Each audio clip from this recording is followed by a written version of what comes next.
شروع کر لیتے ہیں پریزیڈنٹ کے خط سے جو انہوں نے نگراں وزیر اعظم کو لکھا ہے. اس میں پی ٹی آئی کے ریزرویشنز فارورڈ کیے اور کہا ہے کہ امید ہے کہ آپ ان ریزرویشنز پر کان دھریں گے اور level playing field Pakistan Tehreek Insaf کو میسر ہوگا.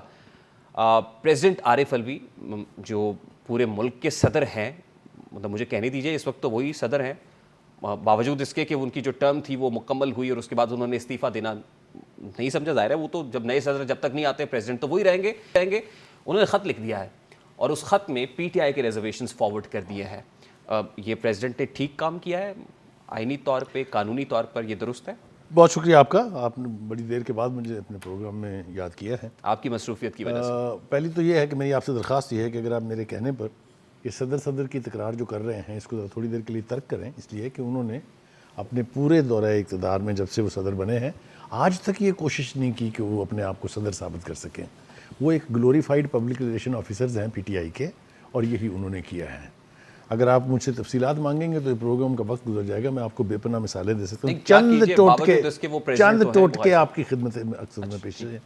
پہلی بات تو یہ کہ وہ کیسے صدر ہیں کہ ایک منتخب کابینہ ان سے حلف لینے جاتی ہے, وہ کہتی میں نہیں لوں گا, پھر حکومت ان کو سمریز بھیجتی ہے, وہ کہتے ہیں میں سائن نہیں کروں گا.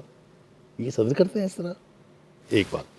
دوسری بات یہ کہ لیول پلینگ فیلڈ, ان کو تو شرم آنی چاہیے یہ لفظ استعمال کرتے ہوئے, اس لیے کہ ان کے نزدیک لیول پلینگ فیلڈ کا وہ کہتے ہیں نا کانسیپٹ کیا ہے. کانسیپٹ یہ ہے کہ ہمیں ایک 2018 اور دیجئے, تو 2018 تو نہیں ملنے والا, اس لیے کہ وہ جنہوں نے دیا تھا وہ اب ہے نہیں. نہ باجوہ صاحب آرمی چیف ہیں, نہ فیض امیر صاحب D G I S I ہیں, تو کون دے گا ان کو؟ تو ایک تو لیول پلینگ فیلڈ کی تکرار کرتے ہی مجھے میرا دل کرتا ہے کہ میں پی ٹی آئی سے کہوں کہ کچھ تو شرم کریں خدا کے لیے. لیول پلینگ فیلڈ ان کے نزدیک اس کے سوا کچھ نہیں ہے.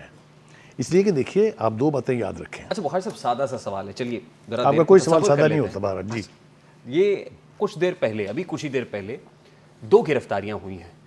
ایک علی نواز آوان کی جو اسلام آباد سے پاکستان تحریک انصاف کے ایم این اے, اور دوسری ملتان سے پاکستان تحریک انصاف کے ایم این اے اور چیف ویپ رہے عامر ڈوگر صاحب, جی ان کی گرفتاری ہوئی. ایک اور گرفتاری آج صبح بھی ہوئی ہے. یہ گرفتاریاں ہو رہی ہیں, کچھ خواتین ہیں وہ رہا ہوتی ہیں پھر گرفتار کر لی جاتی ہیں.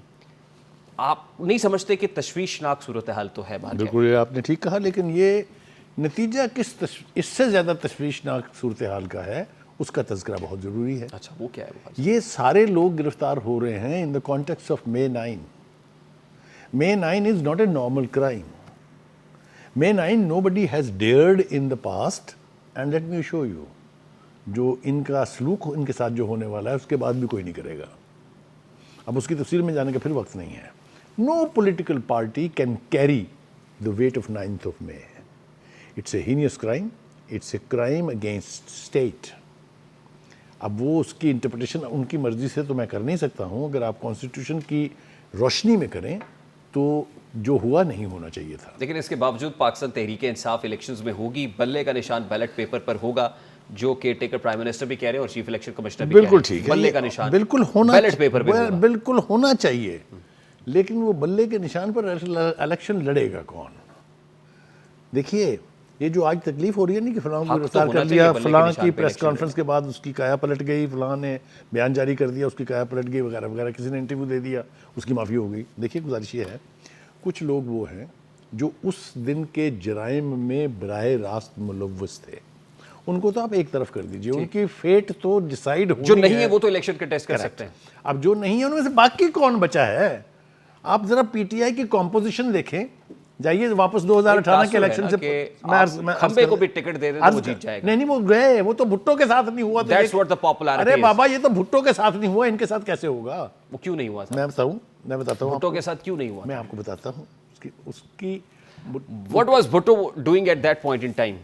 He was trying to just say کہ جو الیکٹڈ پرائم منسٹر ہے اس سے اوپر کوئی نہیں ہے. میں سمجھ رہا ہوں کہ آپ جس چالاکی سے دونوں کی ایکویشن نکالنا چاہ رہے ہیں وہ بالکل ٹھیک ہے, لیکن اس کے بھی کوئی میرٹس ہوتے ہیں, اس کے بھی کوئی جواز ہوتے ہیں. ابھی وکیل صاحب کا سارٹ ہم نے چلایا, وہ کہتے ہیں سول سپریمیسی ورسز اسٹیبلشمنٹ. یہ تاثر درست ہے کہ پی ٹی آئی پھر یہ اسٹیبلشمنٹ کے خلاف الیکشن لڑ رہی ہے؟ دیکھیے اگر تو وہ یہ دعویٰ کر رہے ہیں, میں مان لیتا اگر میرے سامنے کوئی 4 5 6 درخواستیں نہ ہوتی پی ٹی آئی چیف کی طرف سے کہ جن صاحب اللہ کے واسطے مجھ سے ایک دفعہ مل تو لے, یہ میں نے کی ہے. ان سے لڑیں گے آپ تھرو پریزیڈنٹ عارف الوی ہو. جس کے بھی تھرو ہے درخواست تو کی گئی نا, تو جب آپ ان سے ملنے کی درخواستیں کرتے اور توقع رکھتے کہ یا اللہ وہ قبول کر لے, تو پھر ان کے ساتھ آپ کیا لڑیں گے؟ آپ نے لڑکے دیکھ تو لیا, آپ کے پاس تو بالکل سیدھا سیدھا نتیجہ رکھا ہے. ٹھیک, ابھی پی ٹی آئی نے ایک پولیٹیکل انگیجمنٹ کمیٹی بھی بنا دی ہے, جو علی ظفر صاحب فرما رہے تھے. پولیٹیکل انگیجمنٹ کمیٹی کا مطلب یہ کہ جو پولیٹیکل سٹیک ہولڈرز ہیں ان کے ساتھ انگیجمنٹ شروع کی جائے. مجھے جو دو باتیں سمجھ میں نہیں آتی ہیں, ایک تو یہ کہ یہ وہی پولیٹیکل انگیجمنٹ کمیٹی ہے نا جو ان سیاستدانوں سے بات کرے گی جو اس وقت ہیں پارٹیوں کے, وہ تو چور ڈاکو ہیں, ان چوروں سے بیٹھ کے بات کریں گے آپ؟ مجھے تو اس ہپوکریسی کی سمجھ نہیں آتی کہ ایک طرف آپ ڈکلیئر کرتے ہیں کہ نون لیگ ہو, زرداری ہو, نواز شریف ہو, فلاں ہو, اب تو ایم کیو کو بھی کہتے ہیں, وہ تو چور اور ڈکیت ہیں. P T I will have to face the music no matter what. Absolutely, یہ ریئلائزیشن اگر آ جائے وہاں تو ان کی اپروچ بھی بدل جائے گی اور شاید کوئی راستہ بھی نکل آئے. جب تک وہ اس کمپلیکس سے نہیں نکلیں گے کہ ہم وہ فلاں جانور کے گلے میں پٹا ڈال دیں گے وہ الیکٹ ہو جائے گا, اس وقت تک ان کو ہوش آنے والی نہیں ہے. یہ میں آپ کو بتا رہا ہوں, میری بات یاد رکھیے کہ اگر انہوں نے بالکل یکسر اپنا ایٹیچیوڈ, اپنا رویہ, اپنی پولیٹکس کا محور تبدیل نہیں کیا.